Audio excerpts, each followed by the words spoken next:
Hi friends, welcome to Karpagam channel. இன்னைக்கு நம்ம சேனலில் கிராமத்து முறையில் அவரக்காய் புளிக்குழம்பு எப்படி பண்ணலான்னு சொல்லிட்டு பார்க்கலாமா? மஞ்சட்டி வச்சுருக்குங்க. மஞ்சட்டி காஞ்சிருச்சு. இப்போ எண்ணெய் விட்டுக்கலாங்க. நான் நல்லெண்ணெய் விடுறேங்க. தேவையான அளவுக்கு எண்ணெய் விட்டுக்குங்க. எண்ணெய் காஞ்சிருச்சுங்க. இப்போ இதில் கடுகு, ஜீரகம், கொஞ்சமாக வெந்தயம். கடுகு ஜீரகம் பொரிஞ்சிருச்சுங்க. இப்போ இதில் வெங்காயம் போட்டுக்கலாங்க. ஒரு பெரிய வெங்காயம், ஒரு கொத்து கருவேப்பிலை. வெங்காயம் நல்லா வதக்கிக்கலாங்க. வெங்காயம் நல்லா வதக்காச்சுங்க. வெங்காயம் இந்த அளவுக்கு கலர் சேஞ்ச் ஆகி வந்திருக்குனுங்க. நம்ம போட்ட உடனே தக்காளி போட்டுறாதீங்க, குழம்பு நல்லா இருக்காது. இப்போ நம்ம தக்காளி போட்டுக்கலாங்க. நான் 2.5 தக்காளி, மீடியம் சைஸ் தக்காளி 2.5 நான் அரைச்சி வச்சுருக்கேங்க. நீங்கள் எவ்வளோ தக்காளி போடுறீங்களோ பார்த்து போட்டுக்குங்க. நான் 1/4 கிலோ அவரைக்காங்க, அதனால மீடியம் சைஸ் தக்காளி 2.5 தான் போட்டிருக்கேன். ஏன்னா புளி ஊற்ற போகிறது கிடையாது, தக்காளி மட்டும்தான். உங்கள் புளிப்புக்கேற்ப போட்டுக்குங்க தக்காளி. அதே மாதிரி கட் பண்ணி போடுறதா இருந்தாலும் போட்டுக்குங்க. நாங்கள் எங்கள் வீட்டில் தக்காளி முழுசாக அப்படியே போட்டால் எல்லாம் சாப்பிட மாட்டாங்க, அதனால தான் நான் அரைச்சி போடுறேன். நீங்கள் அப்படியே கட் பண்ணி போட்டாலும் போட்டுக்குங்க. இப்போ தக்காளி நல்லா வதக்கிக்கலாங்க.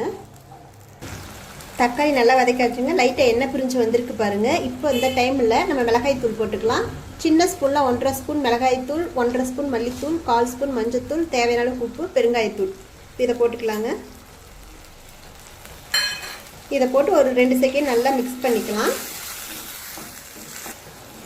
நல்லா மிக்ஸ் பண்ணியாச்சுங்க. பார்க்கவே தக்காளி தொக்கு மாதிரி இருக்குங்களா? இந்த டைமில் இப்போ நம்ம அவரைக்காய் போட்டுக்கலாங்க. இப்படி இருக்கணுங்க. இந்த மாதிரி நல்லா மிக்ஸ் பண்ணி விட்டிங்கன்னா தக்காளி தொக்கு மாதிரி வரும். இந்த டைமில் நீங்கள் அவரைக்காய் போடுங்க. நான் இந்த மாதிரி பெருசு பெருசாக கட் பண்ணி வச்சுருக்கேங்க. இப்போ நம்ம போட்டுக்கலாம். நல்லா மிக்ஸ் பண்ணிக்கலாங்க. ஒரு 2 செகண்ட் நல்லா மிக்ஸ் பண்ணிக்கலாம். நல்லா மிக்ஸ் பண்ணி வச்சுங்க. இப்போ நம்ம தண்ணி ஊற்றிக்கலாங்க.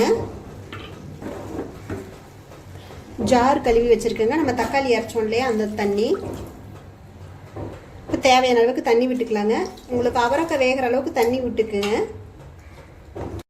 இந்த தண்ணி எனக்கு கரெக்டாக இருக்குங்க. உங்களுக்கு காய் வேகிற அளவுக்கு பார்த்து தண்ணி விட்டுக்குங்க. இப்போ நம்ம இதை மூடி போட்டு மூடிடலாம். ஒரு 5 நிமிஷத்துக்கு அப்புறம் பார்த்துக்கலாம். உப்பு காரம்லாம் இந்த டைமில் பார்த்துக்குங்க.